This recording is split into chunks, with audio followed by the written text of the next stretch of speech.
Right now, it is time to bring in Dr. Judy Wurtman, the co-author of the Serotonin Power Diet, serotoninpower.com. Also, her book Before Her Voice Was Still, which is a friendship in the shadow of ALS, and the time when she mothered some ducks, Journal of a Duck Midwife. Good morning, Judy. Good morning to both of you. And I thought maybe the reason I didn't hear you at first was because of the topic that I wanted to discuss today, which is procrastination. and when Judy let me know what the topic would be, I couldn't stop myself. So I said, well, okay, but can we talk about it later? And and I went on for so long that she actually believed we weren't going to do it. I did.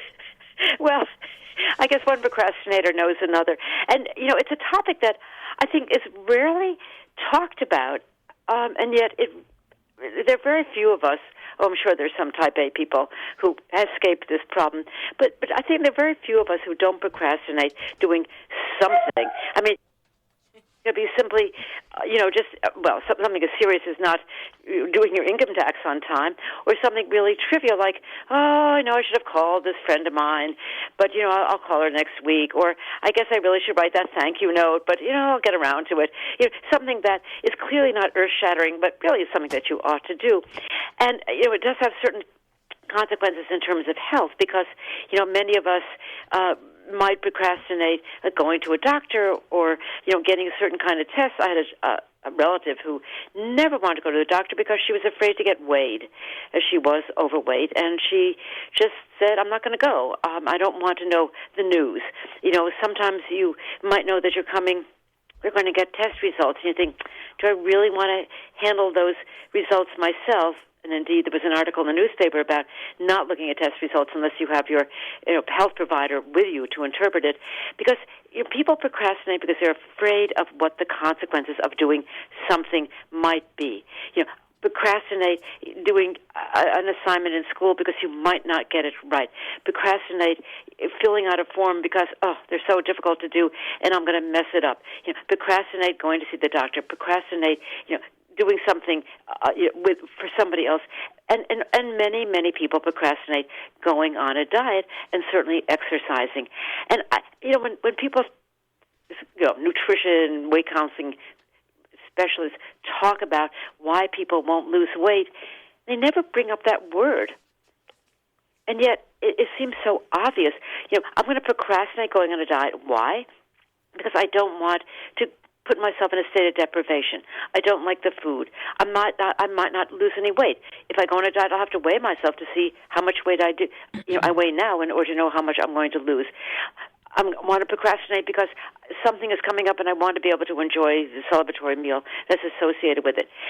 And it occurred to me that rather than sort of playing the guilt game oneself and saying, why am I doing this, or having other people shame you, why aren't you doing this? Why aren't you on a diet? Why aren't you going to the gym? Why are you eating all that food? I think if you are in a state of procrastination, regardless for what, I think you should ask for help. I think you should say to somebody, I can't fill out this form. Could you help me? Or I'm really having problems, doing this assignment, or I really am not sure I want to call that person because, she's going to be angry at me. I haven't spoken to her for a year. Or I really am not sure I can handle this diet. Will you help me? I don't really want to go to a gym because I'm embarrassed. Will you help me? And I think we don't ask for help for procrastination because sort of deep down we're sort of ashamed that we're acting that way and we feel a little bit humiliated. Maybe, or maybe deep down we don't want to do it. Right, but if you know you have to do it, you have to do your income tax. I remember that there was a major post office in Boston that at I think almost at 5 minutes to midnight, the day of the tax filing, they would have the people standing outside grabbing the forms as people drove by and threw them at them because people procrastinated doing their income tax until the last minute. But I think part of it is I'm not sure I can do it. I'm sure I'm going to mess it up. I don't really know how to get started. And and again, it's really true about dieting. I don't really want to go on this diet. And I think, in part, sometimes it might even be easier, and it might even be a placebo effect, if a doctor were to say, you'll take this pill, and you're not going to feel hungry, and you're going to feel satisfied eating salads and chicken breasts, and you're going to feel okay. Again, Jill, it could be a placebo. But if you believe it, if you believe you can do something, you might actually do it. Or you might say, look, you don't want to go to the gym, but let's just go to the shopping mall and take a walk. We'll climb the stairs. We won't take the elevator or the escalator. I think we really should ask for help if we know we have this problem, rather than just berating ourselves for not doing something that we really should. No, I think that's absolutely fair. What I've noticed, though, is that people do have different devices, and by this I do not mean technological ones, for delaying, which isn't quite the same as procrastinating. Like I know, it is. I know. Delaying is really procrastinating is delaying something that eventually you really are going to have to do. So I know a person who who will only start a diet on Saturday. Yeah, and maybe not this Saturday because it's the wrong Saturday, right? No, but if she's going to start, it has to start on a Saturday. And she's been, she's not petite, but this is just always been something that I marveled at. Like, why Saturday? That's right.